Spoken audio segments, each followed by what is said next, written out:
요한복음 4장 13절에서 30절입니다. 요한복음 4장 13절에서 30절 말씀입니다. 한 절씩 교독하겠습니다. 예수께서 대답하여 이르시되 이 물을 마시는 자마다 다시 목마르려니와 내가 주는 물을 마시는 자는 영원히 목마르지 아니하리니 내가 주는 물은 그 속에서 영생하도록 솟아나는 샘물이 되니라. 여자가 이르되 주여 그런 물을 내게 주사 목마르지도 않고 또 여기 물 기르러 오지도 않게 하옵소서. 이르시되 가서 내 남편을 불러오라. 여자가 대답하여 이르되 나는 남편이 없나이다. 예수께서 이르시되 내가 남편이 없다 하는 말이 옳도다. 너에게 남편 다섯이 있었고 지금 있는 자 중 내 남편이 아니니 내 말이 참되도다. 여자가 이르되 주여 내가 보니 선지자로소이다. 우리 조상들은 이 산에서 예배하였는데 당신들의 나를 예배할 곳이 예루살렘에 있다 하더이다. 예수께서 이르시되 여자여 내 말을 믿으라. 이 산에서도 말고 예루살렘에서도 말고 너희가 아버지께 예배할 때가 이르리라. 너희는 알지 못하는 것을 예배하고 우리는 아는 것을 예배하노니 이는 구원이 유대인에게서 남이라. 아버지께 참되게 예배하는 자들은 영과 진리로 예배할 때가 오나니 곧 이때라. 아버지께서는 자기에게 이렇게 예배하는 자들을 찾으시느니라. 하나님은 영이시니 예배하는 자가 영과 진리로 예배할지니라. 여자가 이르되 메시아 곧 그리스도라는 이가 오실 줄을 내가 아노니 그가 오시면 모든 것을 우리에게 알려주시리이다. 예수께서 이르시되 내게 말하는 내가 그라하니라. 이때에 제자들이 돌아와서 예수께서 여자와 말씀하시는 것을 이상히 여겼으나 무엇을 구하시나이까 어찌하여 그와 말씀하시나이까 묻는 자가 없더라. 여자가 물동이를 버려두고 동네에 들어가서 사람들에게 이르되 내가 행한 모든 일을 내게 말한 사람을 와서 보라. 이는 그리스도가 아니냐 하니 그들이 동네에서 나와 예수께서 오더라. 아멘. 저는 여러분들이 잘 아시지만 비염 환자입니다. 심각한 비염 환자여서 매일 저녁 약을 먹잖아요. 비염약을 먹고 일주일에 한 5일 정도는 그래도 정상 컨디션으로 사는데 하루 이틀 정도는 조금 상태가 안 좋아서 굉장히 불편하게 삽니다. 그런데 어떤 때는 또 컨디션이 더 안 좋으면 일주일에 한 절반 이상을 그렇게 좋지 않게 지낼 때도 있어요. 그래서 그래도 확률상 굉장히 비염약을 먹으면 나아지기 때문에 매일 저녁 자기 전에 약을 먹습니다.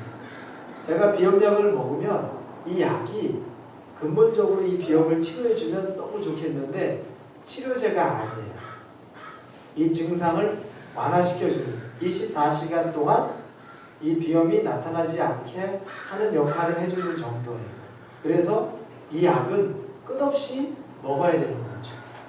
제가 근원적으로 이 비염을 고치려면 체질도 바꿔야 되고 운동도 많이 해야 되고 음식도 가려 먹어야 되고 숨도 복식호흡으로 해야 되고 굉장히 어려워요. 그러다 보니까 그런 과정을 조금 쉽게 하려고 약 먹는 걸로 그냥 하루하루를 이렇게 보냅니다. 결단하고 해야 되는데 결단을 잘 못해요. 현대인의 질병 중에 우울증이나 공황장애 이런 얘기 많이 들어보셨을 거예요. 굉장히 요즘에 흔하잖아요. 그런데 예전에도 우울증이라는 말이 있었는데 공황장애는 그렇게 많지는 않았어요. 제가 예전에 어렸을 때 우리 뭐 한국에서 살고 이랬을 때 보면 우울증 그런데 그런 증세가 있다고 병원에 가는 게 쉽지가 않았어요. 왜 그렇습니까? 병원에 한번 가면 소문이 나요. 우울증이나 공황장애 이런 마음의 병은 병원에 가는 순간에 어디를 찾아갑니까? 정신과 의사를 찾아가게 돼 있잖아요. 그러면 정신병원, 정신병 걸린 사람이 되는 거예요. 그래서 그 시대에는 병원에 가는 것도 주저하죠. 그리고 갔다 오면 소문날까봐 절대 말하지 않고 싸웁니다. 기독교인들은 더 했어요. 크리스찬이 만약에 그런 마음의 병을 안고 그걸 병원으로 가져가서 진찰을 받고 약물을 먹는다, 약을 먹게 된다. 그러면 신앙 없는 사람이에요. 그렇게 취급됐어요. 그러면서 그 사람은 믿음으로 이겨내지 못하는 것 때문에 혼나기도 하는 이런 일들이 있었어요. 요즘은 어떻습니까? 요즘은 굉장히 많이 바뀌었어요. 그래서 병원 문턱이 아주 낮아져서 조금만 내가 우울증 증상이 있는 것 같은 거, 자가 진단할 수 있는 것도 많잖아요. 그러면 병원을 가보라고 주변에서 아주 권면을 합니다. 그리고 그 병원에 가서 진단을 받고 그러면 의사가 이제 약물을 먹어야 되겠습니다. 제가 처방해 줄게요. 그러면 그 약을 받아서 약을 먹습니다. 사람들이 아주 이상하게 보지 않아요. 아, 힘들게 사는구나, 힘들었구나, 이 정도예요. 요즘에는 그런 일들이 너무 많기 때문에. 그런데 그러다 보니까 어떤 일들이 있습니까? 예전에는 진짜 치료받아야 되는 중증 환자도 치료를 안 받아서 문제였는데 요즘에는 병원 문턱이 너무 낮아서 그냥 약으로 해결을 하려고 해요. 그런데 우울증이나 공황장애도 약이 사실은 근원적인 치료제가 아니에요. 증상 완화제일 뿐이죠. 그래서 내 컨디션을 더 나쁘지 않게 딱 그 수준에서 머물게 해주는 정도예요. 그러면서 그런 마음의 증상이 있는 것들을 가지고서 실험하는 일들이 굉장히 적어졌어요. 그게 우리의 현실이 되었습니다. 2주 전에 우리는 사마리아 여인을 봤어요. 그 사마리아 여인이 마음을 많이 다친 여인이라는 것 알고 있어요. 가정 환경이 5번 결혼을 했는데 지금 6번째 남편과 살고 있죠. 그런데 6번째 살고 있는 남자랑 살지만 그 남자가 남편도 아니라고 얘기해요. 그러다 보니까 사람들을 만나는 것도 굉장히 어려워졌어요. 그래서 그 여인은 아무런 유대인들이 낮 12시에 우물가에 물 들어오지 않는데 사람 없는 그 시간대에 물을 뜨기 위해서 우물로 와요. 그리고 힘겹게 일하던 참에 예수님을 만났어요. 예수님이 찾아가 주신 거죠. 만나 주셨어요. 그리고 예수님을 만나면서 이 여인이 이런저런 얘기를 시작하면서 마음을 조금 열기 시작해요. 그러면서 예수님에게 이런 얘기를 합니다. 14절에 예수님이 먼저 말씀하세요. 14절에 내가 주는 물을 마시는 자는 영원히 목마르지 아니하리니 내가 주는 물은 그 속에서 영생하도록 솟아나는 샘물이 되리라.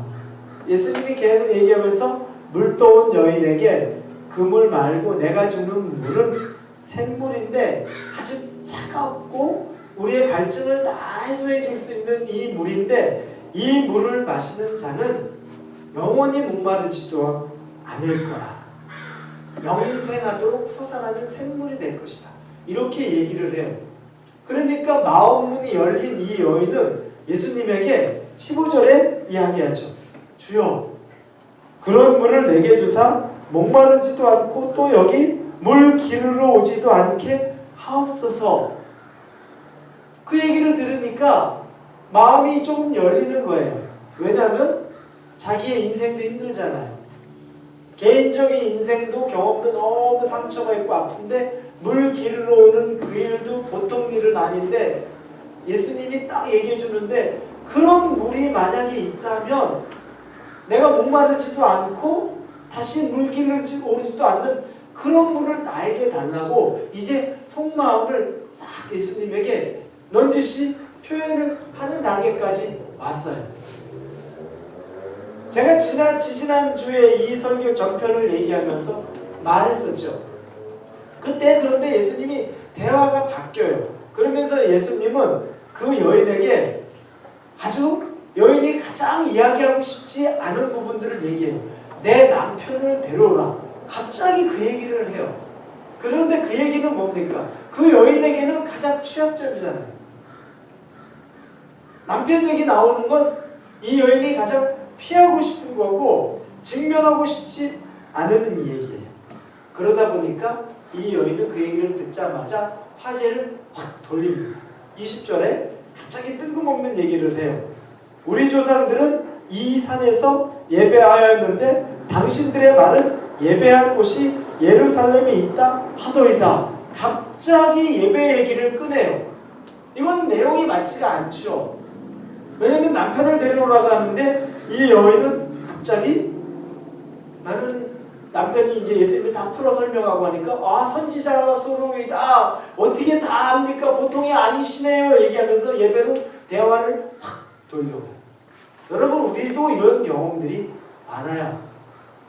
누군가 만났을 때 내가 가난에 대한 경험이 가난이 상처가 되고 가난이 나를 아프게 했던 경험이 있으면 가난에 대한 얘기는 하고 싶지 않아요. 그래서 어떻게 합니까? 포장해요. 내가 가난하지 않은 것처럼 또 가난한 적이 없었던 것처럼 그래서 지금은 살기가 너무 어려운데 겉으로 누가 나를 가난하다고 보지 못하도록 보이는 것에 포장을 잘해요. 그리고 심지어 가면 더 거짓말도 하죠. 그리고 본인이 학벌이 좋지 않다고 생각하면 학벌에 대해서 비슷한 반응을 해요. 그래서 자기가 나오지 않은 학교를 자기가 나온 학교처럼 거짓말하는 일들이 우리 세상에 보면 종종 막 있잖아요. 생각해보면 왜 그런 거짓말을 쓸데없이 했을까 하는데 쓸데없이가 아니에요. 자기한테는 그게 굉장히 어려운 부분이에요. 상처일 수도 있고 자기의 아픈 부분일 수도 있는 거예요. 가정사가 힘들면 가정사 얘기가 나오면 고개를 돌려요. 그러면서 그 얘기들은 듣고 싶어 하지도 않고 자리를 떠버려요. 우리가 이와 같아요. 우리가 직면하지 않고 우리가 피해버리죠. 포장하기도 하고 거짓으로 말하기도 하고 또 괜찮은 것처럼 그리고 아예 그 자리를 떠나기도 합니다. 아까 말한 증상 제가 비염이라는 걸 직면하면 체질을 바꾸고 운동을 하고 음식을 바꿔가야 되는데 그냥 피하는 거죠. 매일 약 먹고 지내면 그래 이렇게는 지내지지.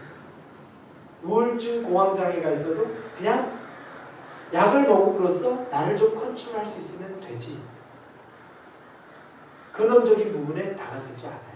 제가 오래전에 봤던 다큐멘터리, 인생 다큐멘터리 중에 하나가 이 오토바이를 타고 배달하는 직업을 가진 40대 넘었을 거예요. 50대가 60대 가까이 되는 분이에요. 그런데 그분이 특이해요.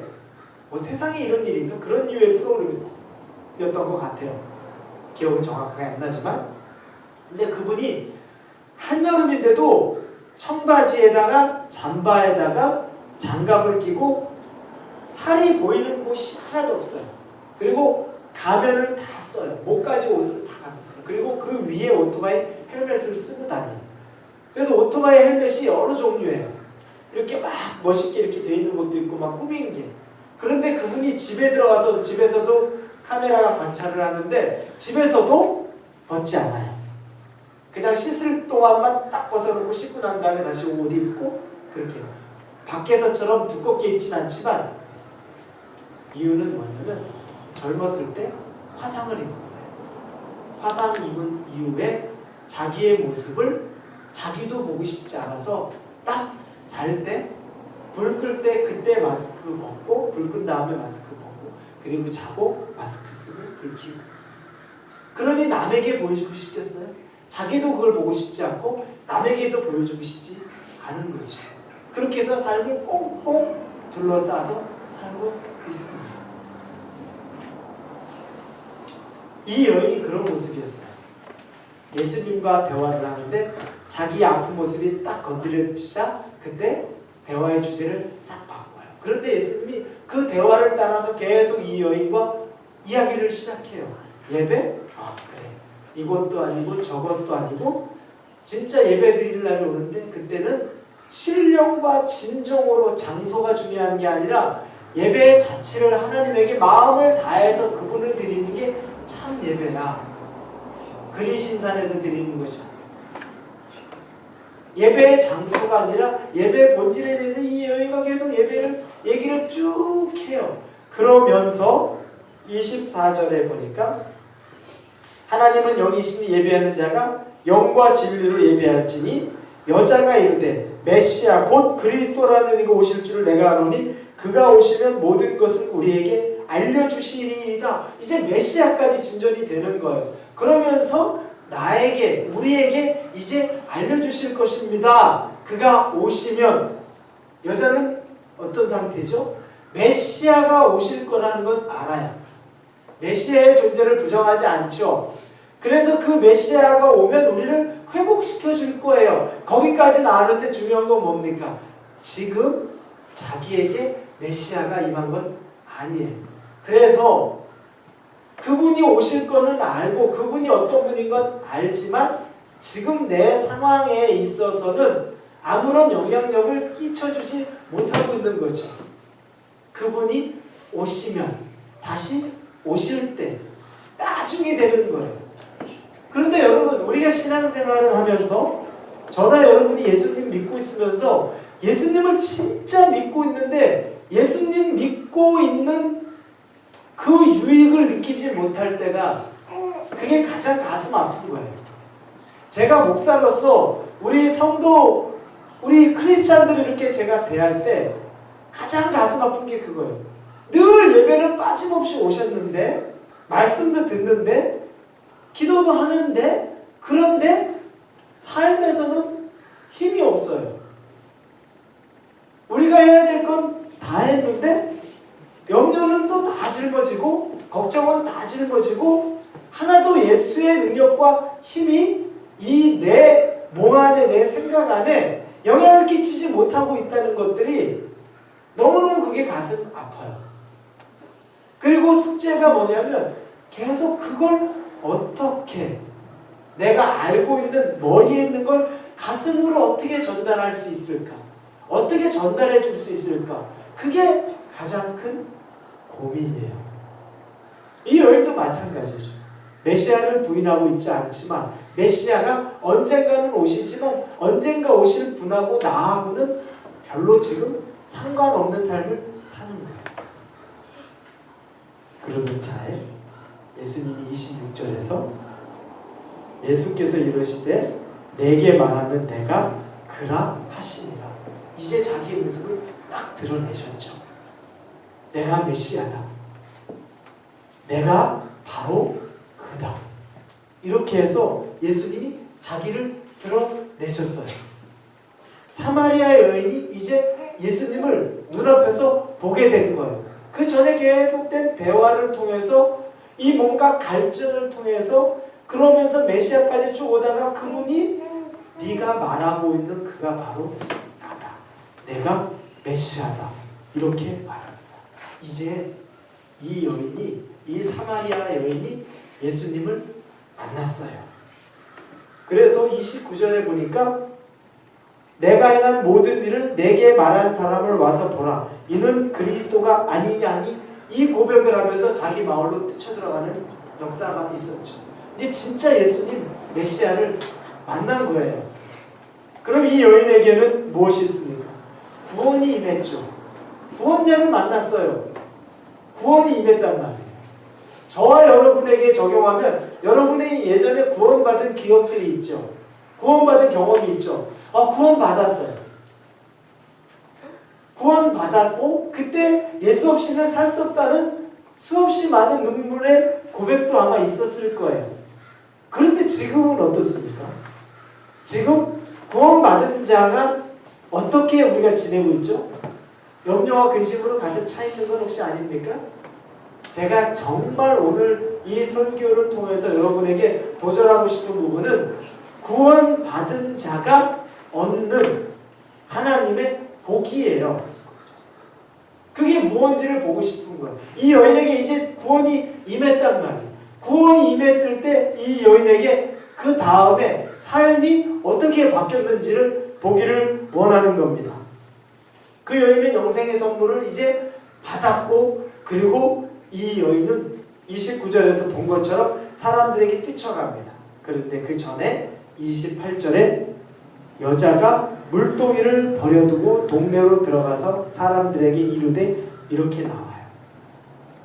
구원받은 사람의 첫 번째는 뭐냐면 물동이를 버려둘 수 있다는 거예요. 여러분, 이 물동이, 이 물은 그 여자에게 무엇이었을까요? 애증이에요. 애증. 애증이라는 게 뭡니까? 정말 내가 사랑하고 내가 필요하고 내가 좋아하는 것이기도 하지만 내가 정말 힘들고 증오가 되는 것이기도 해요. 왜 그렇습니까? 이 여인에게 물동이, 물이라는 건 정말 매일매일 마셔야 돼요. 너무 갈증나는 것, 내 삶을 해결해주는 가장 필요한 거예요. 그런데 한편으로 뭡니까? 나는 집 밖을 나가기도 싫고 내 몸 하나 건사하기도 힘들 정도로, 지금으로 보면 그 당시에 우울증이나 공황장애를 겪고 있을 것 같은 그 여인이, 그런데 이 물을 뚫어 밖으로 나와야만 한다는 거죠. 그러니 이 물과 이 물동이는 애증이에요. 필요한데 너무 나를 힘들게 하는. 우리에게 이런 물동이가 있어요. 이 물이 있단 말이에요. 여러분, 우리 개개인의 인생 가운데 그 물동이가 있어요. 이건 정말 필요해요. 그런데 이것 때문에 내가 너무 괴로워요. 기쁨이 있지만 괴로움이 있는, 그걸 놓지 못하고 끝까지 생각할 때 언제까지 내가 이렇게 살아야 되나 얘기를 하는 것들이 반드시 있다는 거죠. 그런데 예수님을, 메시아를 만난 이 여인이 그 물동이를 버려두고, 내버려두고 그 자리에 놔두고 동네로 뛰쳐들어간다는 거예요. 무엇입니까? 이제는 그 애증의 대상이, 이제는 더 이상 물동이가 자기에게 갈증을 채워주는 유일한 수단이 아니라는 고백의 표시예요. 그러니 내어놓을 수가 있는 거예요. 우리에게도 정말 예수 그리스도를 만나고 구원의 감격이 있고 메시아가 내 안에 들어오는 순간에는 그 변화, 눈에 보이는 변화가 따르는 것은 바로 이와 같은 일이 따른다는 거예요. 내가 가지고 있는 내 물동이, 그 기쁨이자 무거운 짐이었던 게 예수님 안에서 버려지고 내버려질 수 있다는 거예요. 이 은혜를 여러분 누리고 계십니까?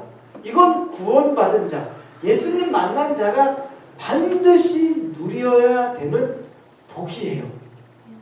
근데 이 복을 못 누리고 있는 것, 그게 우리 스스로를 괴롭게 살고 있는 거예요. 점검을 잘 해보셔야 돼요. 그래서 예수님 만났는데 나는 아직도 내가 물동이를 쥐고서 매일 그 물드는 것 때문에 애증으로, 괴로움으로 생각하고 있는 것이라면 아직 다시 예수님과의 깊은 대화의 관계로 들어가지 못했다고 보시고서, 주님, 내가 주님과의 깊은 관계 안에서 주님을 만나고 직면하는 것은 하나의 표시가, 내 물동이가, 내 물이 내 안에서 자유롭게 놓아질 수 있는 것, 그걸 확인받고 싶습니다.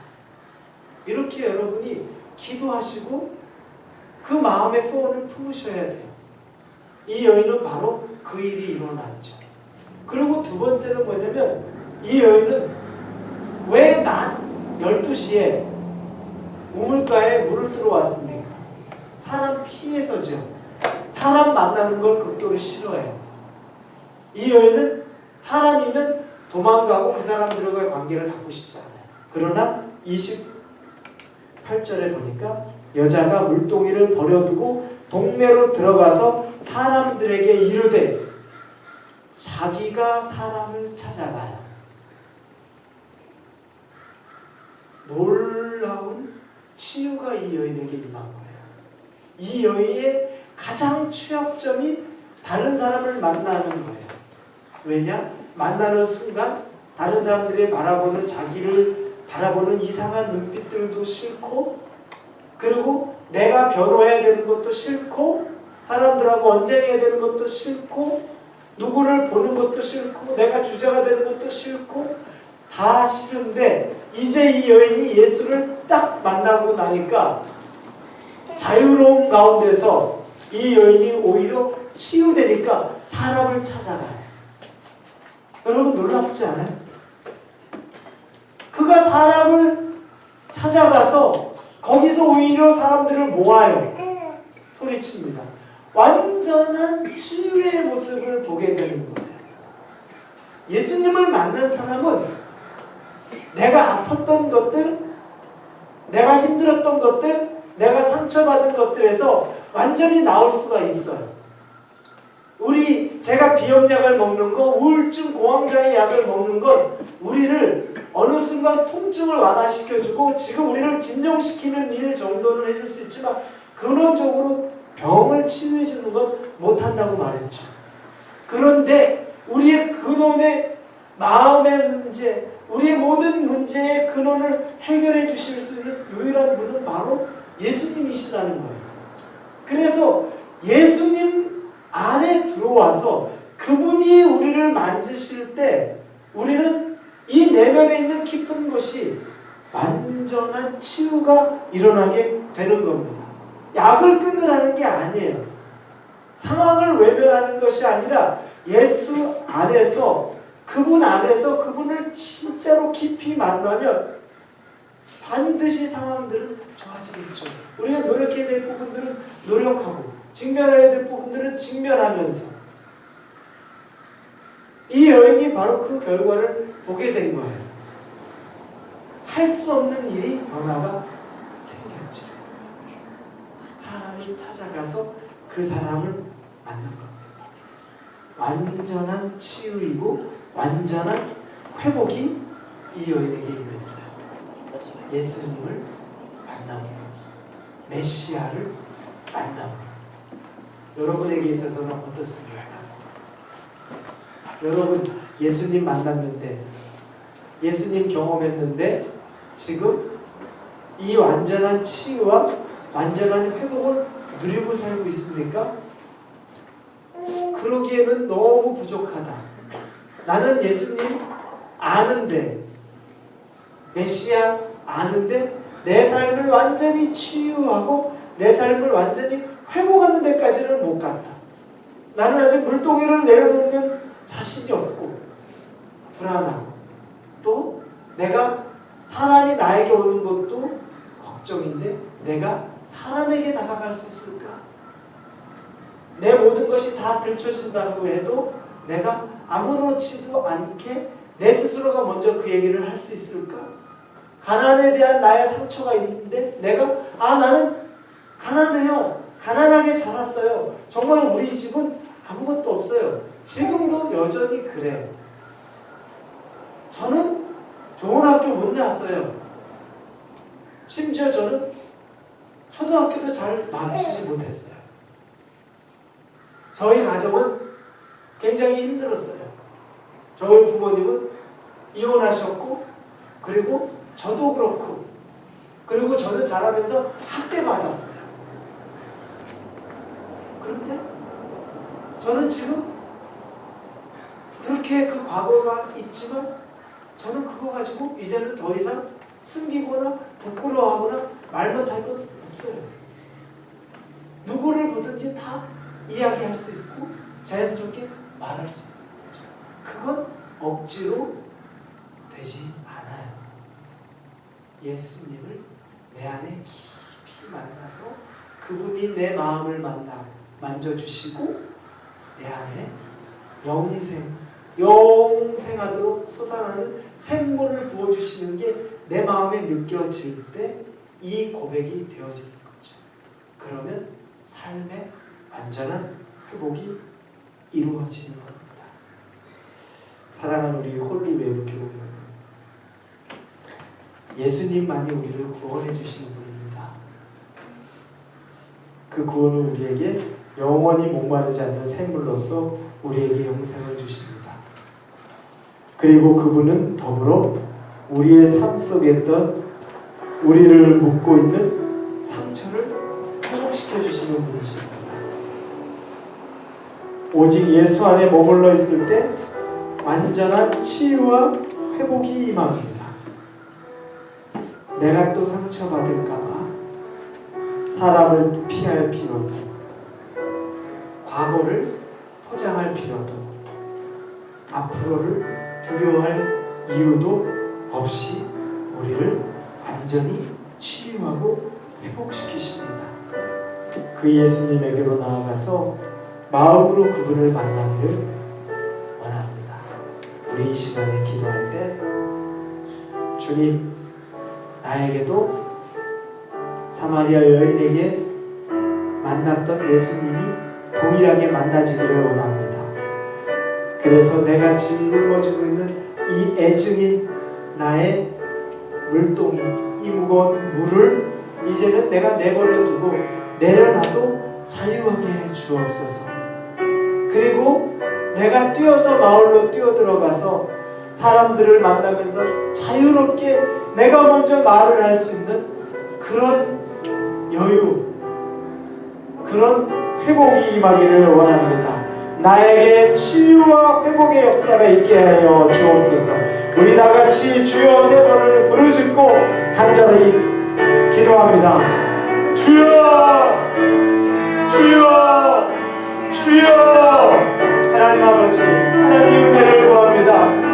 예수 그리스도께서 이 사마리아 여인을 만나셨을 때, 이 사마리아 여인이 예수 그리스도와 만나며 대화하는 가운데 이 여인이 메시아를 알고 있었지만, 구원자가 오실 것을 알고 있었지만, 본인의 일로서 본인이 만난 메시아와 구원자는 없었는데, 그 메시아와 구원자를 만나자 그 여인이 구원을 얻음과 동시에 삶의 문제에서 치유가 일어났고 회복이 일어났습니다. 그 치유는 완전한 치유였고 완전한 회복이었습니다. 그 여인을 무겁게 짓누르던 애증의 관계에 있던 그 물과 물동이를 내려놓을 수 있었습니다. 그 여인이 그 물과 물동이를 내려놓았습니다. 그것 때문에 사람을 마주하기 싫어서 그 한 가지에 물을 뜨거운 여인이 그 물동이를 내려놓고 하나님 마을로 뛰어가는 자유로운 역사가 있었습니다. 여기 우리 모두에게 애증의 내 인생의 침을 이제는 내어놓기를 원합니다. 내가 책임져야 된다고 생각했던 내 인생들, 내가 책임져야 된다고 생각했던 내 자녀들, 내가 책임져야 된다고 생각했던 내 상동들, 내가 책임져야 된다고 생각했던 이 물질들, 내 노후들, 이런 물동이들을 하나님 이제는 내가 내려놓기를 원합니다. 하나님이 책임져 주옵소서. 내 인생의 진로를 하나님이 책임져 주옵소서. 내 자녀의 진로를 하나님이 책임져 주옵소서. 내 앞에 노후의 물질을 하나님이 책임져 주옵소서. 내 앞길을 하나님이 책임져 주옵소서. 짓눌리지 않고 주님 안에서 자유하기를 원합니다. 단지 열심히만 우리가 살아가되 하나님의 주님 원대로 눌려있지 않게 하여 주옵소서. 그리고 아버지, 우리가 가졌던 사람으로 받았던 상처들이 있습니다. 살아면서 환경에서 받았던 상처가 있습니다. 부부간의 상처가 있습니다. 하나님, 자녀와 아버지, 형제와 자매 간의 상처가 있습니다. 주변의 사람들과의 관계의 상처가 있습니다. 이 상처들로 사람이 두려워지고 사람이 멀어졌던 일들이 치유되게 하여 주옵소서. 회복되게 하여 주옵소서. 사람을 만나는 것이, 관계를 맺는 것이 두려워지지 않게 해 주옵소서. 사람을 만나는 것이 기대되는 일, 기쁨이 되게 해 주옵소서. 관계를 맺어가는 것이 새로운 소망이 되게 해 주옵소서. 하나님 아버지, 하나님 안에서 치유된 자, 회복된 자는 이런 온전한 치유와 회복이 일어날 줄로 믿습니다. 하나님, 우리 가운데 그 역사가 일어나기를 원합니다. 이 시간 기도할 때는 우리 주변에 옆에 있는 분들을 놓고 기도합니다. 내 옆에 있는 사람, 내가 알고 있는 기도 제목이 있는 사람들이 있습니다. 그러나 기도 제목을 모르지만 뭔가 마음 안에 채워야 될 부분이 있는 것이라는 생각이 드는 분들도 있습니다. 기도하시면서 하나님, 그분을 찾아가 주셔서 그분 가운데, 그분들 가운데 하나님이 역사해 주셔서 치유와 회복이 있기를 원합니다. 중보기도 하면서 우리 주변 분들을 위해서 축복하며 기도합니다. 아버지 하나님, 우리 여기 있는 우리 모든 올리브의 목회원들을 축복합니다. 하나님, 단 한 사람도 마음 편히 사는 사람이 없습니다. 우리 인생을 다 그렇습니다.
원합니다.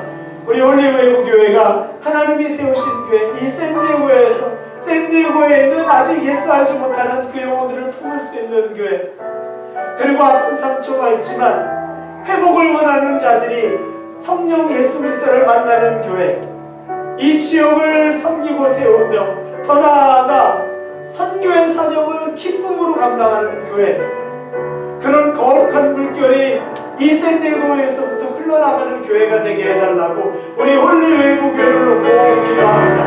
주여, 우리 교회를 축복합니다. 이 교회는 하나님 제 교회가 아니라 우리 성도의 교회가 아니라 하나님의 교회입니다. 이 홀리웨이브 교회를 통해서 복음의 역사가 거룩한 물결이, 성령의 물결이 샌디에고에서부터 흘러가게 하여 주시옵소서. 이곳에서부터 흘러가는 하나님의 이 성령의 이 맑은 병이, 이 힘찬 병이 하나님 사람을 살리고 세우며 그들 가운데 하나님 예수 믿지 못하는 자들, 믿지 않는 자들 가운데 복음이 전파되게 하시고 이 지역을 세워내고 더 나아가 선교를 감당하게 해 주옵소서. 하나님의 처상명령을 기쁨으로 감당하게 해 주옵소서. 우리가 할 수 있는 능력의 범위를 넘어서서 하나님 마음을 주옵소서. 그 교회가 되게 하여 주옵소서. 그래서 아버지는 우리 교회의 사명을 놓고 날마다 기도할 때마다 하나님이 역사하시는 그 은혜가 있기를 원합니다. 아버지, 감사의 찬양을 드리고 하나님 아버지 감사합니다. 하나님께서 우리를 예배드리게 하시면서 성령이 우리에게 말씀하시며 예수님 안에 있을 때 완전한 치유와 회복이 일어날 수 있기에 가장 붙잡아야 되는 게 예수님이라는 선명한 말씀에 순종하기를 원합니다. 우리에게 내 삶에 짊어지고 있는 이 애증의 짐들을 예수님 안에서 다 내려놓게 하여 주시오. 자유케 해 주옵소서. 사람들과의 관계 가운데서 받았던 상처들이 치유되어서 사람이 내게 오는 것이 두려운 것을 넘어서서 이제는 내가 자유한 가운데 사람을 찾아가서 그 사람을 용서할 수 있게 하여 주옵소서. 내게 용서하라고 말하는 것을 넘어서 내가 먼저 용서하고 내가 먼저 그 사람을 축복할 수 있는 그 은혜가 여기 있는 우리 모든 교우들 가운데 넘칠 수 있게 하여 주시옵소서. 하나님, 회복된 자는 반드시 그런 삶을 삽니다. 구원 얻은 자는 반드시 그것이 이루어집니다. 그 믿음을 가지고 이 한 주간을 살아가게 하여 주옵소서. 감사합니다. 예수님의 이름으로 기도합니다. 아멘.